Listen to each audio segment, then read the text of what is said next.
when you're positive and when you expect good things, then you are able to take advantage of good things. And it doesn't always have to be positive. It has to be truthful. I think it has to be honest. The best phrase I can give people was something that Melanie, my fiance, came up with. It's not about what you do. It's about who you are when you do it. The Rational View is a weekly series hosted by me, Dr. Alan Scott, providing a rational, evidence-based perspective on important societal issues. Produced by Soapbox Media. The world needs evidence-based public policy now more than ever.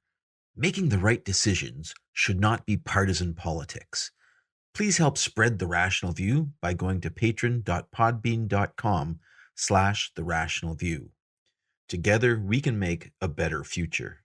My brother Kevin Scott is joining me as my guest, and also the leader of the Effortless Alphas.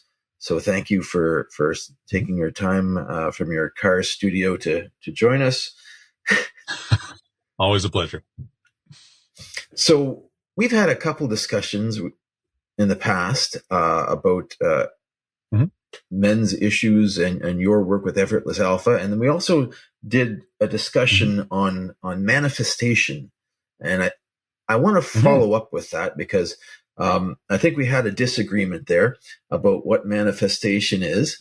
And yes, I wanted to give you an opportunity to respond and present. You know, you've had some time to think about it in the interim and get your opinion on it.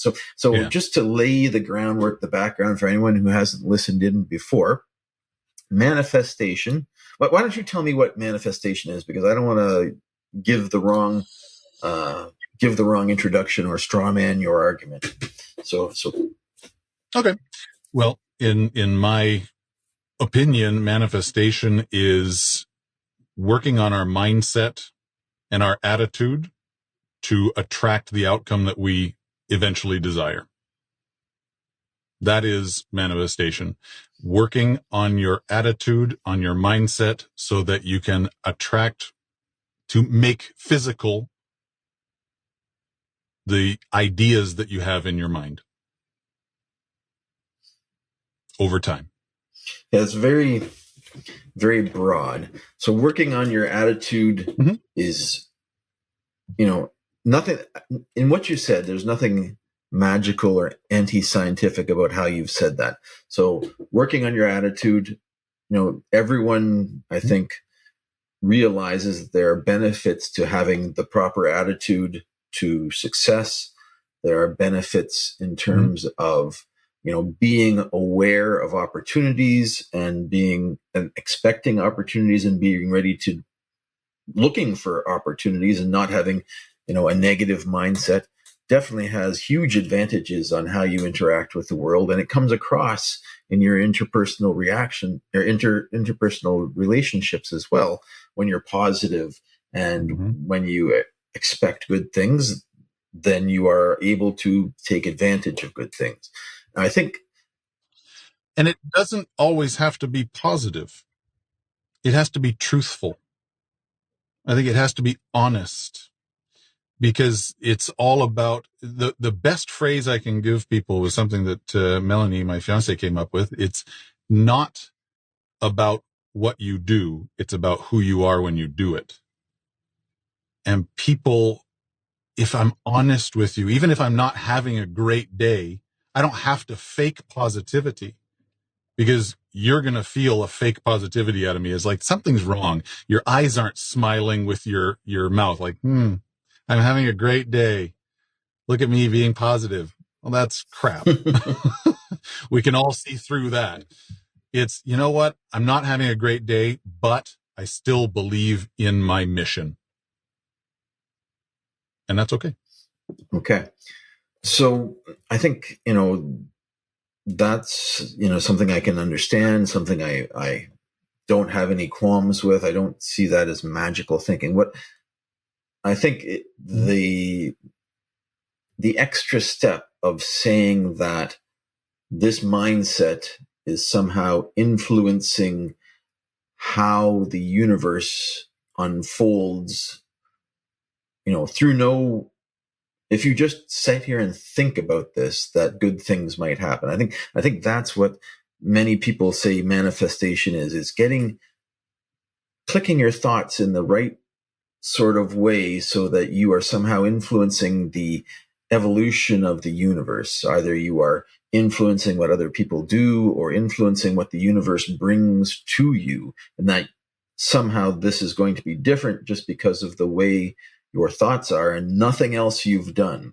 So just for anyone who's joining us on any of these platforms, I'm broadcasting live from my Riverside studio to LinkedIn, Facebook, and YouTube at the same time with my brother Kevin Scott of the Effortless Alphas. And we're talking about manifestation. Mm-hmm. So basically, your introduction that manifestation is a mindset and is how you greet the world is, kudos to that. I think that's more people should be thinking about what they want to get out of life and being ready for it.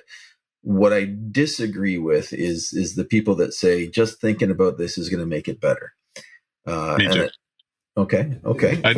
Just thinking about anything isn't going to make it better. That's why I believe that I said that in the previous podcast. Like, just thinking positively isn't going to do anything. That's why positive thinking, and there is a lot of books and people out there that do say just think positively. I mean, it's this much the tip of it's not even the tip of the iceberg that you can see. It's the tip of the iceberg that melts really fast every day during the sun. Positive thinking is great, but as I said, honest emotion and honesty about what we're thinking is far better. Changing the way that we respond to situations by changing our thought patterns is far more impactful and far more powerful to attracting what we want in our lives. And what it is we're not necessarily attracting, like if I want a car, I don't attract a car. I attract the people that are eventually going to make that happen, because we don't do anything by ourselves. And by maintaining good.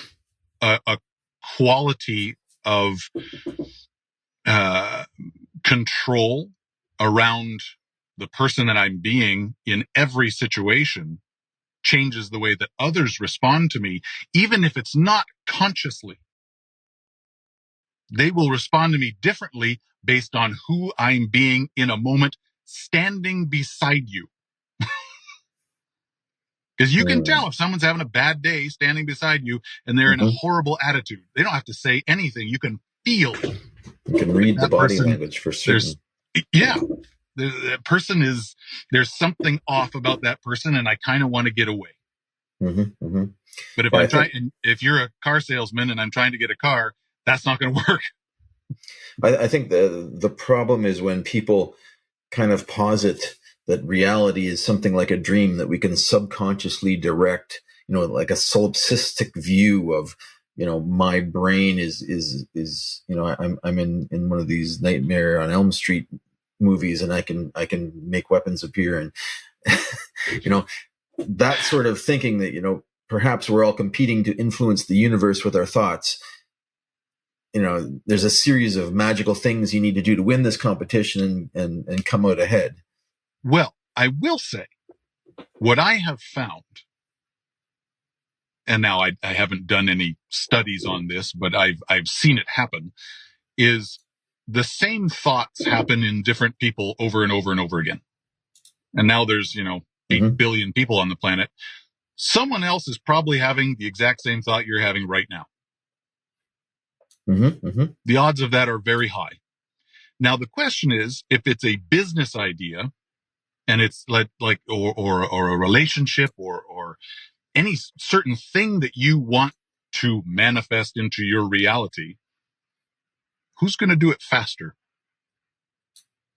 Because one person, if you want to make a business and you've got this great, big, huge idea, $1 billion business idea, someone else is having it at the same time. Who's going to make it first? Who's going to actually do the things that start that on the path to creation. And I know this exists because I had an idea about, I'd say 8 years ago.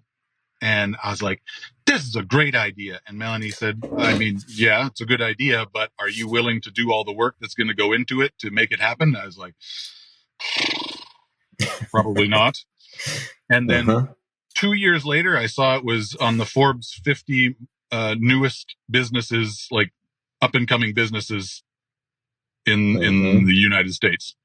I was like, that was my idea. I had that. So somebody else had it, actually did something about it. So I didn't manifest it into my reality because I didn't freaking do anything about it. But that person did. Similar things happen in science as well. Like, in developing physics ideas and in any scientific field, I'm sure as more discoveries come to light, the next step becomes obvious, maybe to, many people at once. And it's often it's a race to publish. It's the same thing in the business world. I think that there's so many people out there that really, it would be surprising if you were the only one to have the idea. So a good point in being the first to make something happen when you have a good idea, or having the confidence in yourself to go ahead and do that. That's because it right I've there. had similar situations that I've sat back and like, oh shoot. Oops. Yeah. But it is the confidence. I think we talked about after our podcast last time, we talked about the ability to test our certainty. And it is the certainty that you're going to achieve the outcome that you desire that really affects everything around us. It's that certainty. And if I can be absolutely 100% certain that something is going to happen, I truly, firmly, honestly believe it's going to happen a heck of a lot faster than if I have doubt. See, that's where I have trouble. Okay. From a scientific standpoint, we have, the scientific mindset is that we hold everything as, there's no certainty in science. All of science is held as, yes, this is so until we get better evidence, or, we have a weight of evidence. So I think maybe as a group, scientists are trained not to have certainty, because certainty shows that you don't have an open mind to other evidence. So, and maybe that's why scientists don't make good business people.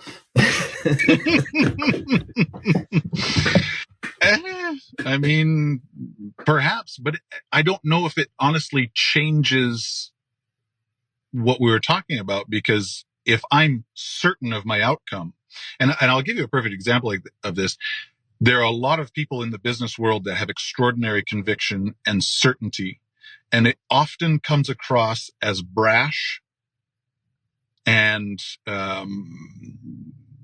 not welcoming. Mm-hmm.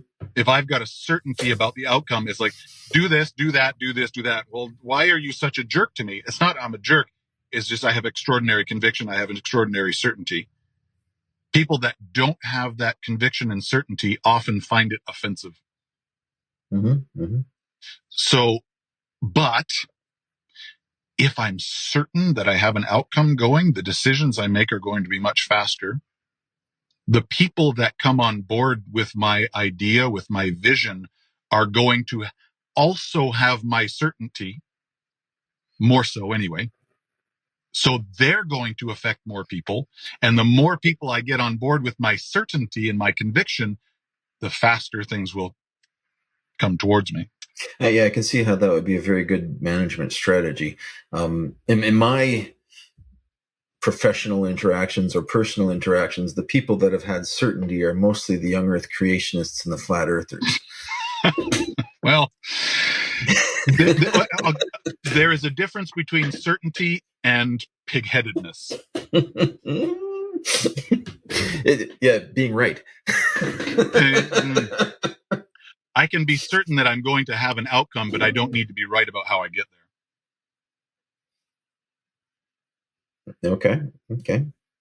I don't. The how doesn't even matter. I can make 1,000 mistakes along the way, but my certainty will almost ensure me that it's going to come. So that this is confidence in your success, effectively, confidence in achieving your goals. Yeah. And yeah, I think that's definitely something that is defendable and is a very good thing to have, the confidence in achieving your goals. But the certainty that you are right about something it doesn't go well with skepticism and no and evidence. But one of the biggest things that I've done in my life, and I don't know if we talked about it on our first podcast about men's work, is getting over my need to be right. Like that is one of the number one things that interferes with us getting what we want out of life, is that need to be right. And I see it so often, especially in relationships. It destroys relationships. I need to be right that you were mean to me. Was I mean to you, or was I just protecting myself? Was I getting defensive? Do I need to be right about the fact that I wasn't looking at that person? I wasn't. Yeah. Do you need to be right about that? Certainly a way to have fights. Absolutely. That the need to be right is a relationship killer, and it can kill business relationships as well. Mm-hmm. Big time. Yes. I mean, if scientists had a need to be right, there would be no science. It's like my thought is that it's not science. You just said it. My thought is the earth is flat. Well, I need to be right about this, and I'm going to just give all evidence that I can explore and kind of half-ass and not listen to anything else. Well, take that into your relationship. Take that into your business. Yeah. Not going to get anywhere. Yeah, certainly a problem that I have. I think I may have learned it from you, and I've taken years to... No, I would never blame you for that. So, getting back to manifestation. So, you're saying that only a small percentage of people that are pushing manifestation are actually thinking that this is some sort of magical, aphysical thing. I might take issue with that. I think that quite a large percentage of people are hoping that this is a way to get what they want without working for it. I'll give you a different perspective. I think a lot of people are hoping that it will make them a lot of money to tell people this, to buy their program. Sure. I don't even know if they some of them may even fully believe it. And if they believe it and they have certainty, then they're going to have a better outcome in their life. And then it does follow through in the way that we have talked about it. Yeah. One of the analogies I see to this, I had my mind in the right place, so therefore the universe gave me this car, or therefore the universe gave me this successful business. If you look at gamblers, all professional gamblers believe in beginner's luck. Why do they believe in beginner's luck? Because when they started, they got lucky. Yeah.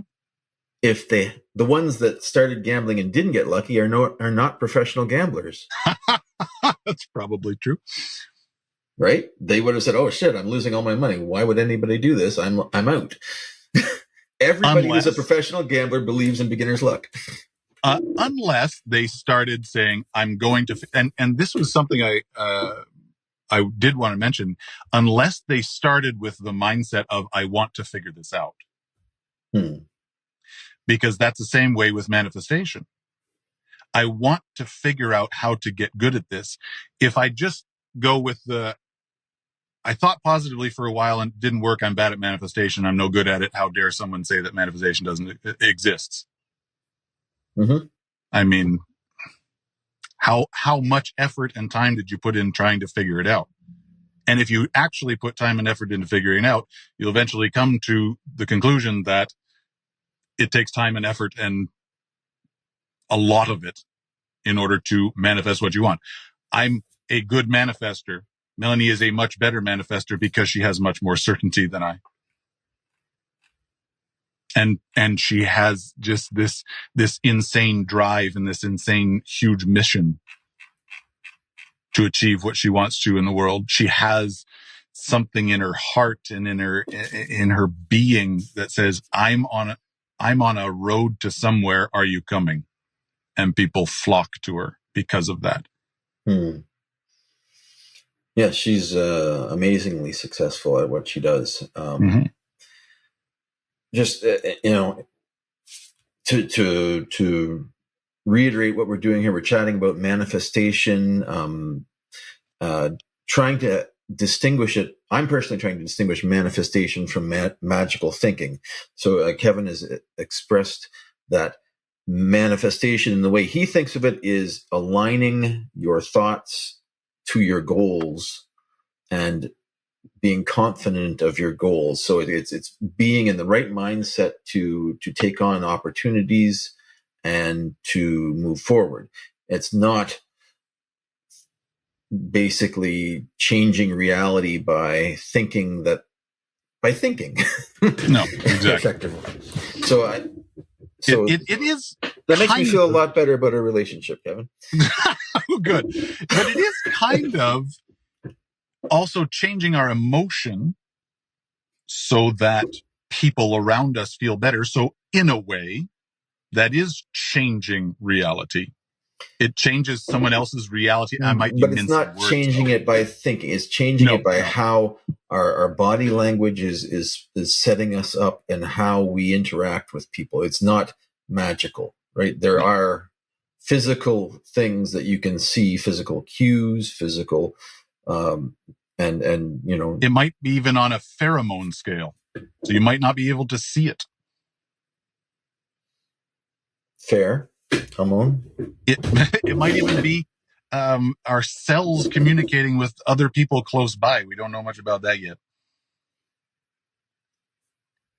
True. I mean, and one of my interviews, which I really enjoyed, was Luca Turin, who is a guy who's basically pioneered the new science of scent and how we smell things. Yes. and the interaction that how the brain actually detects these things is not well understood, or hasn't been well understood until recently, and how this is actually working. We're always learning new things about these things. So, unconscious signaling through pheromones is definitely something that exists, and we don't know much about it, how it interacts with our brains and how how our subconscious influences our conscious and all of these things. So yeah, very interesting stuff. And there's also, our body has a mild electrical field that could be interacting with other people's electrical fields in close proximity. We still know very little about consciousness and how that works and how that might be interacting with things around us. Don't know. And we leave bits of dead skin everywhere. If our bits of dead skin are positively charged, is that going to change someone else that walks over it? Just this tiny little much? Who knows? I'm getting a charge from this conversation, Kevin. You've gone past where I would go, but this is. But this is it. I'm open to that. I'm open to those things. Well, I'm not going to ridicule things that I don't know much about, but I'm also not going to keep an open mind so much that my brain falls out. There's a lot to learn. That's all. There's a lot that we don't know yet, and it's going to be really exciting to find out. Indeed. Hopefully, we get to experience it in our lifetime. Yeah, the rate of discovery of new things continues to amaze me, and just by the demographics of the number of people that are alive today doing science and the tools that we have at our disposal to make us way more productive. I'm very excited about how artificial intelligence is going to influence the future. In that, if we can use this as an assistant to really help us, not miss connections between things or to get through drudgery.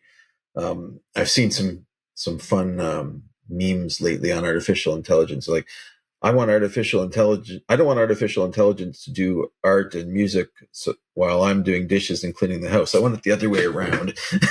I want the AI to do the chores so that I can have more time to be creative. Right. And I think that's the winning formula for artificial intelligence, is that it has the ability to free us up from drudgery. And I think that's something that we need to take control of. What a magical world we could live in, where everybody just got to focus on their passions. Indeed. We live in a society still where most people are taught to go get a job and work for somebody else so that you can pay money to somebody else to have a home, and then pay more money to the government to keep that home and the food and all the things. But imagine we could just live in a world where you get to do the thing that makes you the happiest and help the world doing that. Or even not the world, just your community. At the very least, your own family. Mm-hmm. Yeah, I mean, we should be. We've been making progress towards this goal for some time now. If you look at the and I've looked at this in earlier podcasts, if you look at productivity per hour for a person in 2024 as compared to a person in 1970, it's 2.5 times more productive per hour in inflation adjusted productivity. So if inflation is correct, which, let's take that as a given for now and not poke holes in it, which could be done easily. If inflation is correct, then we are producing 2.5 more times per hour of work than our parents' generation did in terms of real GDP. So technically, we should be able to have the same living standard as them by doing 2.5 times less work. But that's not the case. Mm-mm. And the reason is because inequity has significantly increased over the same time period, and the benefits of the automation haven't been distributed as evenly as before 1970 they were. Mm. So, if things were as equitable as they were in 1970, we should be, instead of 6-hour or 6-day work or 5-day work weeks, we should be down to 3-day work weeks or 2-day work weeks effectively. But when you're doing your passion, there is no time frame for it. It doesn't feel like work. You'd probably put a lot more time into something you enjoy doing. Like, even if you just want to be a coach for kids soccer, you put way more than 3 days a week into that. If you enjoy it, you do it a lot. And I think that, to me, this is why it's so important that we focus on going after, creating our own businesses and doing whatever we can to get out of the quote unquote rat race, because there's so much money in the world. But you're right, it's in the hands of very few people, most of it. But can you get a piece of that? And what small piece do we each need of that massive trillions of dollars? Couple mil. If we can each get a couple mil, I think we do a lot better with much less. But I mean, this is why I advocate for universal basic income or some similar method of combating poverty, because the people below the poverty line don't have the ability or to take risks effectively. They cannot leave their indentured servitude to do things that might be better, because they have a gun to their head effectively. Well, I can tell you from having been below that line, when I started working at this business, I was making $300 a week. $300 a week, working 14-hour days. And that was, I would work 13 days off, 5 days, or 13 days on, 5 days off, 13 days on, 5 days off. That was my schedule. And I would put in 14-hour days. And I was making $300 to $400 a week. It wasn't cutting the mustard. I was maxed out on my credit cards. I was in debt up to my ears. What changed everything was when I started realizing that I had freedom in my own life. I had a choice to go into work. I could have gotten another crappy job. I didn't need that particular crappy job. That was freedom choice number one. And it started a series of lessons for me going, you know what? I am having more choice in my life than I'm giving myself credit for. I have more freedom than I give myself credit for. Now, not everybody is in that particular situation and can say that. I get that. But I think a lot of people are in a similar situation that could say that and start building something on their own on the side. Well, I don't have a lot of time. I didn't have a lot of time either, but I started building stuff on the side. And it takes a long time. The thing is, most people want to get out tomorrow. It's impossible. Tomorrow's not going to happen. I don't care how much magical thinking you want to do. That's never going to happen tomorrow, but it could happen 10 years from now. And if I could promise you that in 10 years, you would be in a better financial situation, a better situation for your family, would you work that hard now?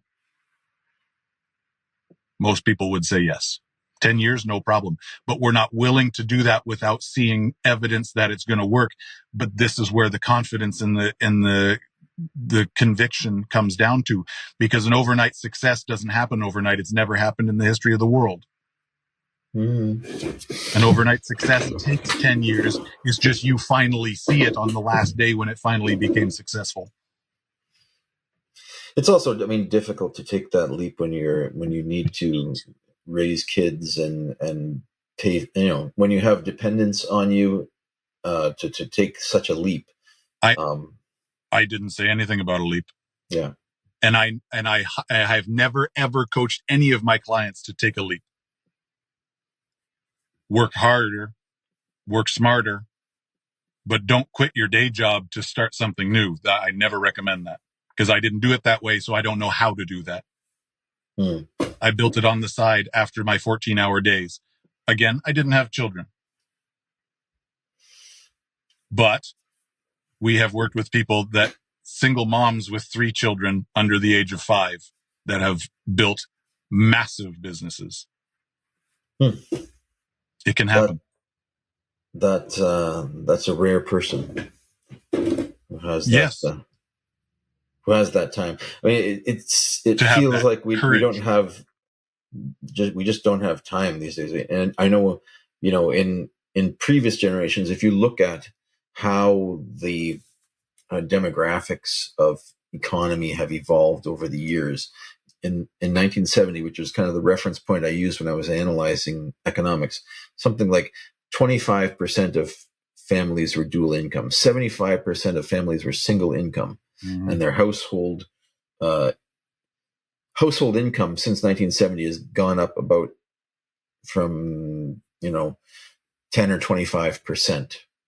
Yeah, but we've gone from 25% of families being single income to 25% or 25% being dual income to 25% being single income. So now 75% of families have both parents working, and our average household income's only gone up by 10 or 25%. It hasn't, been proportional to the amount of hours put in.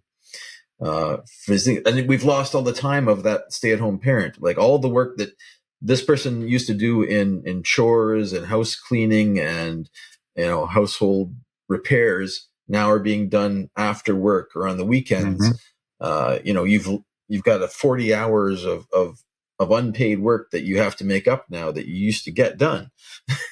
So it this seems is overwhelming. the majority of the work that I do is helping people in relationships, so that kind of stuff doesn't interfere with the relationship. Because imagine you're in that situation. If you are in that situation, it shouldn't be hard. But if you're in that situation and you're arguing about money, and you're arguing about who's going to do the tasks, and you're not on the same page on a daily basis. And I think for men especially, we take it on ourselves to not inform our partners about the actual situation that our family is in, because we feel it's our responsibility, even if there is double income, to make sure that everything's taken care of financially. So we don't know how to talk about it. But learning how to talk about money with your partner is going to not only save thousands and millions of marriages, because the divorce rate has gone through the roof since all this has happened as well, but it's going to save your life possibly.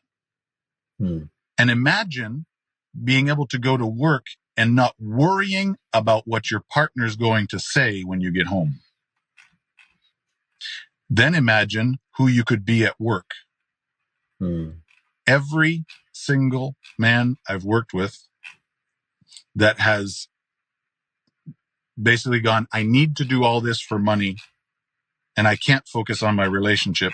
When they come to work with me and they start focusing on their relationship first, and they have the courage to sometimes put their job on the back burner and say, you know what, I can't go in today because I've got to take care of this with my wife.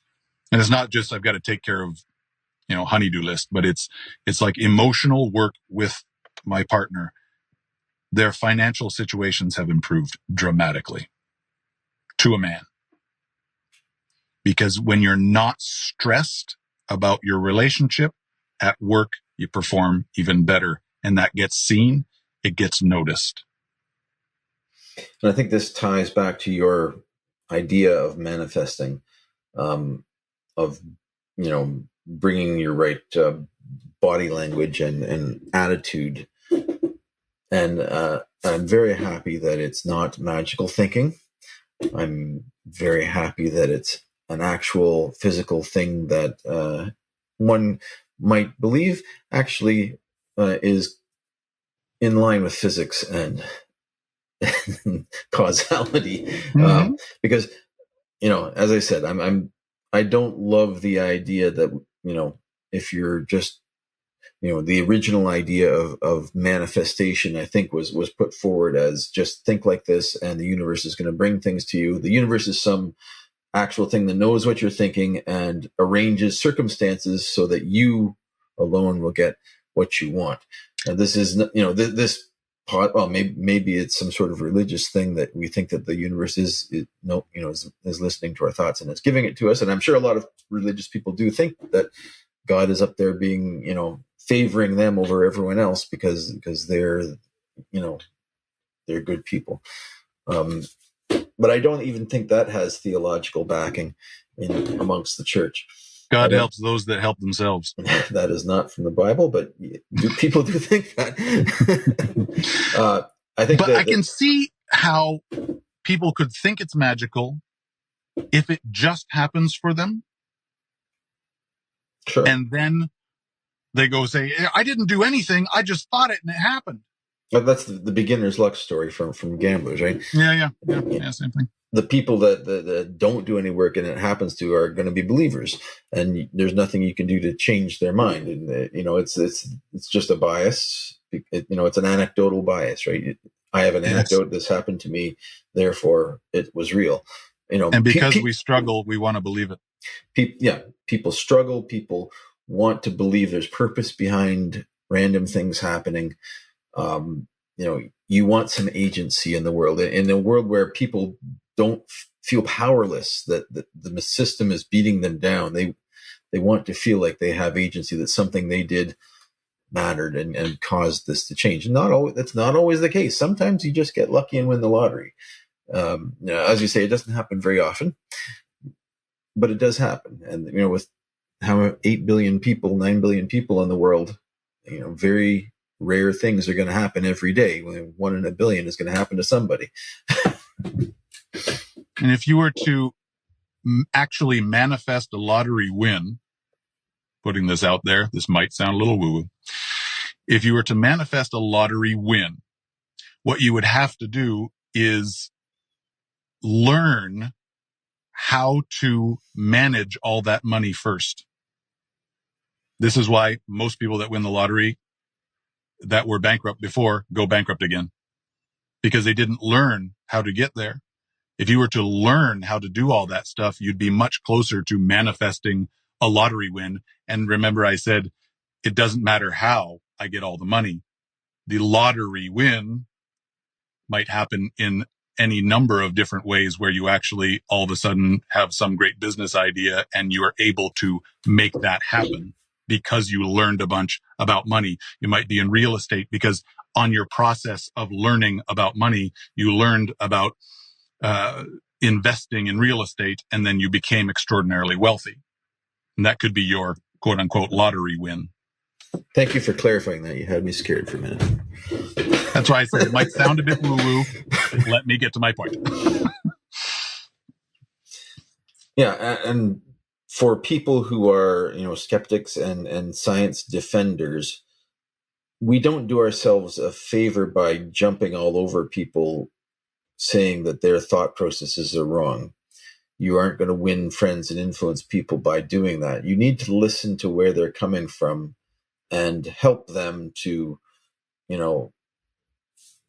say, okay, well, maybe the universe is listening to you and making things good, but maybe you are just more prepared to take advantage of opportunity, which seems more likely to you. But going and saying, you're wrong, you can't think this way, is not good for anyone moving forward. If you want more people to move away from magical thinking, attacking them is not the way to do it.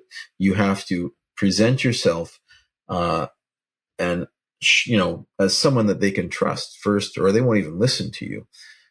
So if you're talking to someone that you want to influence to become more of a rational thinker, you have to listen to first their emotions, and you have to empathize with them and show them that you are aligned with them before they're even going to listen to a word that you say. And I know a lot of people are very frustrated out there on the internet because you see a lot of these silos that swirl around with magical thinking or whatever, flat earth or whatever anti-science thing they're, and they only hear the one message. And they're just going to silo up if you come in guns blazing with facts, even though you're right. What is your goal here? Is your goal to have to feel better about flaming people who are wrong, or to actually make the world a better place and help these people come to rational goals? And that's Exactly. That's my goal with this podcast, is to help bridge these gaps and not come in guns blazing at the woo-woo people. And it works the same way in relationships. Like when you are feeling attacked in your relationship, what's the first thing you do is you get defensive. And you hunker down. We talked about this. You hunker down in your belief that I'm right, or my belief that I'm right, or your belief that you're right. When you get defensive, nobody gets to get hurt anymore. It ends the conversation right there. You can talk all you want, but nothing's going to change when one party is defensive. Nobody else gets to get hurt anymore. And so coming in with the no, you're wrong. Well, you can tell me all you want from this point forth. I am stopping everything from coming into my brain. I'm right. Go away. Mm-hmm. But if you come in with, that's an interesting perspective. I could see how that, I actually had a conversation with a flat earther once online. And I said, I can see how a lot of that makes sense. Like the gravity thing is, if I don't really look at the science, it's really interesting how little birds can fly up into the sky. Huh. Why aren't they stuck to the ground if there's gravity? Okay, I can see, if I don't I didn't say this, but I'm like, if I don't think about it at all, if I don't try to explain it, it makes sense. Okay, I can see where you're coming from. Here's an alternative line of thinking. What do you think about that? And it prevents that defensive-ness right off the hop, where people can be hurt, and they still might not believe you. They might, who knows? But as you said, this is not about forcing our beliefs down other people's throats. It's about opening up minds and creating a better world. I think that's a great message and a nice maybe conclusion to our first live attempt on the Rational View here. So I'd like to thank you again, Kevin, for joining me on the Rational View. Of course. Turning this into a podcast, and I hope if anybody came on and listened, that you enjoyed listening to it live. I think I probably will do this again. It wasn't that painful, and I'll probably do a better job of advertising it the next time. So maybe we can get some of your questions and get some live feedback and figure out how this all works. So thanks again. Appreciate it. Thanks for having me.